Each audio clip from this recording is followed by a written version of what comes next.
सलाम पैनखी अल अजमल जामी दुनिया व्लॉग्स में नारे मस्ताना की नई किस्त के साथ आपकी खदमत में हाजिर है। आज supreme court practice and procedure act का फैसला जनाब justice Qazi Faez Isa chief justice of Pakistan ने सुनाया है। इस फैसले में क्या है और जो असल बहस होनी चाहिए, असल खबर है, असल नुक्ता है, वो नवाज शरीफ साहब और जहांगीर तरीन से जुड़ा हुआ कैसे है। क्योंकि नवाज शरीफ साहब के लिए इस फैसले में कोई अच्छी खबर सामने नहीं आ रही। नवाज शरीफ साहब जो आज ही लंदन से हीथ्रो एयरपोर्ट से सऊदी अरब के लिए रवाना हो चुके हैं, वापसी पर सब अच्छे खबर नहीं, क्योंकि ये फैसला उस बात की इत्तला दे रहा है। अभी नवाज शरीफ साहब के लिए एक मुनीर नियाजी का शेर कि एक और दरिया का सामना था मुनीर मुझको, मैं एक दरिया के पार उतरा तो मैंने देखा वाली सूरत हाल है। मियाँ साहब की गोट एक बार फिर फंस गई है, उनकी ताहयात नाअहली वाला मामला। क्योंकि आज के इस शॉर्ट ऑर्डर ने, जिसकी तफसीली वजूहात बाद में जारी की जाएंगी, इसमें दो अहम नुक्ते थे जो अभी तक ज़ेरे बहस नहीं आए, उन्हीं को आपके सामने लेके आए ताकि आप जज कर सकें नवाज शरीफ साहब का मामला ताहयात नाअहली का कैसे लटक गया, फंस गया है। वो बयान करने लगा हूं आपसे। एक तो खुलासा, 5 के मुकाबले में 3 निकात पर मबनी ये शॉर्ट ऑर्डर है। 10 अक्सरियती जजेस ने अज खुद नोटिस लेने बेंच की तश्कील की हद तक इस कानून को, यानी प्रैक्टिस एंड प्रोसीजर बिल को दुरुस्त करार दिया है। मतलब ये कानून नाफिजुल अमल हो चुका और इसमें अकेले चीफ जस्टिस बेंचेस की तश्कील नहीं देंगे। 3 रुकनी सीनियर जजेस की कमेटी बनेगी जो बेंचेस की तश्कील दिया करेगी। दूसरा, इस फैसले की रूह से पार्लिमान की बालादस्ती को भी तस्लीम किया गया है कि उन्होंने कानून साजी की है जो दुरुस्त की है। दूसरा अहम नुकता इसका यह है कि 6 के मुकाबले में 9 जजेस ने अज खुद नोटिस के खिलाफ अपील का हक देने की शिक को भी दुरुस्त करार दे दिया। यानी 184 के तहत जो अज खुद नोटिस लिए जाते थे उनके खिलाफ अपील नहीं हो सकती थी, इस एक्ट के तहत वो हक भी दिया गया, उसे दुरुस्त करार दिया गया। लेकिन 6 के मुकाबले में 9 जजेस ने इसकी हिमायत की है। तीसरा और सबसे अहम नुकता जिसकी बुनियाद पर मैं आज आपसे मुखातिब हूं वो ये कि 7 के मुकाबले में 8 जजेस ने माजी से अपील दायर करने की शिक को कलअदम करार दिया है। एक्ट में माजी से किसी मामले पर भी अपील का हक देने की बात की थी, लेकिन 8 जजेस ने, अक्सरियती जजेस ने माजी से अपील दायर करने की शिक को कलअदम करार दिया। मतलब क्या हुआ? मतलब ये हुआ कि पनामा केस में 62(1)(f) के तहत जो नवाज शरीफ साहब की ताहयात नाअहली हुई थी या जहांगीर तरीन साहब की हुई थी, उसके खिलाफ आप अपील नहीं कर सकते, क्योंकि आज के शॉर्ट ऑर्डर के तीसरे नुक्ते में 8 जजेस ने उसे मुस्तरद और कलअदम करार दिया है। ये है सूरत हाल नवाज शरीफ साहब की किस्मत से जुड़ी, जो कि सऊदी अरब के बाद दुबई और फिर पाकिस्तान आना चाहते हैं। लेकिन पाकिस्तान मुस्लिम लीग नून के जो कानूनी हल्के हैं वो ये कहते हैं नहीं जी नहीं, सत्ते खैरा ने कोई टेंशन की गल नहीं हैगी, उसकी वजह है कि जी ठीक है, हमें अपील का हक अगर नहीं मिला ताहयात नाअहली केस में आज के फैसले के बाद, उसके बावजूद मसला यह है कि जो इलेक्शन एक्ट 2017 की सेक्शन 57 में जो तरमीम हुई और दीगर सेक्शंस में तरमीम हुई, उस इलेक्शन एक्ट के तहत अब ताहयात नाअहली एग्जिस्ट नहीं करती, क्योंकि पार्लिमान ने जो अप्रैल 2023 में शहबाज शरीफ साहब के दौर में जो कानून साजी की इलेक्शन एक्ट में, उस एक्ट में लिखा गया है कि नाअहली की मुद्दत 5 बरस होगी। तरमीम के तहत किसी भी अदालत के फैसले या हुक्म के तहत सजा याफ्ता शख्स फैसले के दिन से 5 साल के नाअहल होगा, तो वो तो हो चुकी, सत्ते खैरा ने उसका इतलाक एक्ट का होगा। यानी लीगी हल्के समझते हैं कि पनामा केस की ताहयात नाअहली में नवाज शरीफ साहब को अपील का हक अगर नहीं मिला तो कोई परेशानी वाली बात नहीं, क्योंकि इलेक्शन एक्ट जो पास किया पार्लिमान ने अप्रैल 2023 में, उसके तहत नाअहली की मुद्दत 5 बरस तायन उसका कर दिया गया, वो नाअहली हो चुकी, अब कोई मसला नहीं है, नॉमिनेशन पेपर वो दायर कर सकते हैं। ये बयान करता है इलेक्शन एक्ट। अब आ जाता है तीसरा नुक्ता। वो नुक्ता ये है कि कुछ दीगर कानूनी माहिरीन ये समझते हैं कि चूंकि सुप्रीम कोर्ट ऑफ पाकिस्तान ने जब मियां नवाज शरीफ साहब या जहांगीर तरीन साहब को ताहयात नाअहल किया तो वो आइन में तो उसकी नाअहली की मुद्दत दर्ज नहीं थी, कितनी होनी चाहिए, आइन खामोश है। तो सुप्रीम कोर्ट ने उस खामोश आइन की तशरीह करते हुए नाअहली की मुद्दत ताहयात उसका तायुन कर दिया। तो सुप्रीम कोर्ट की जो तशरीह करदा मुद्दत है,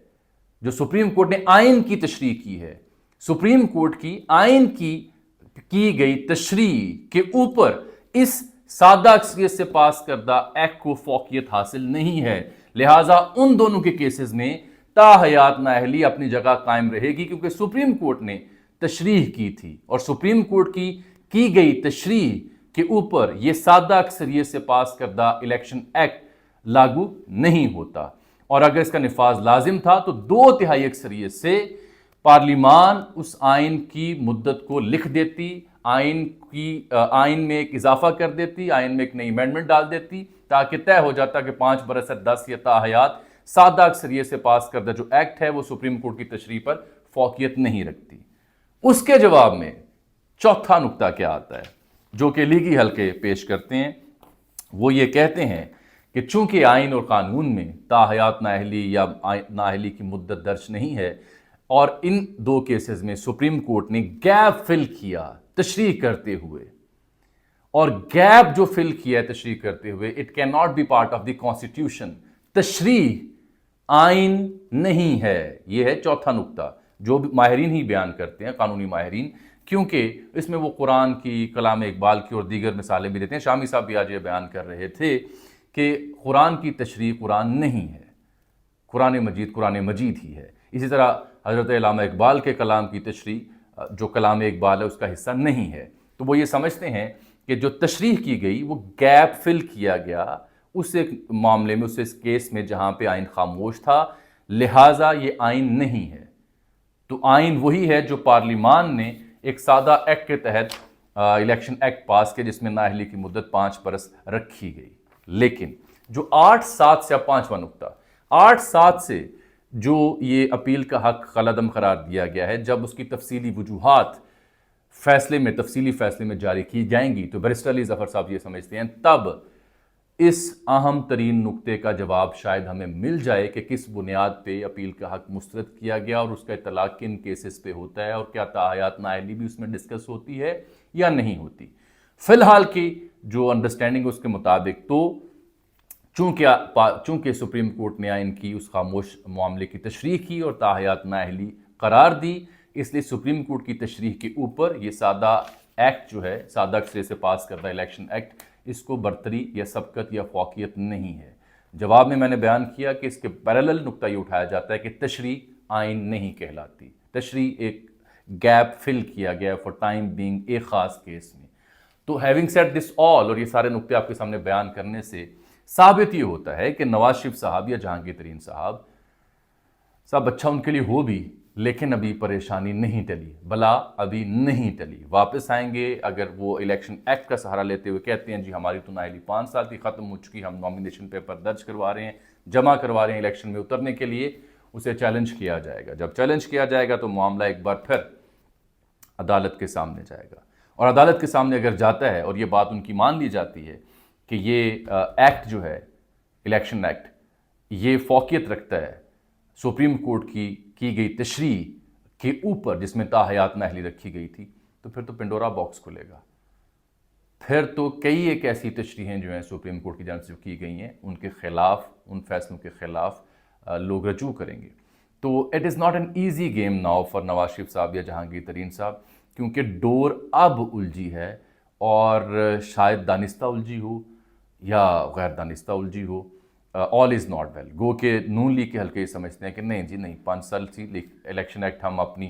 حکومت میں ہی پاس کر کے گئے تھے، طے کر کے گئے تھے کہ 5 سال ہی نااہلی ہے، اور ایکٹ جو ہے وہ نافذ العمل ہے، لہٰذا ان کے لیے پریشانی کی بات نہیں۔ لیکن جو رسپونڈنٹس ہے پاکستان کی، اس کی تاریخ یہ بتاتی ہے کہ تشریح جب سپریم کورٹ نے کی گئی ہو تو اس تشریح کو سادہ ایکٹ نہیں بدل سکتا۔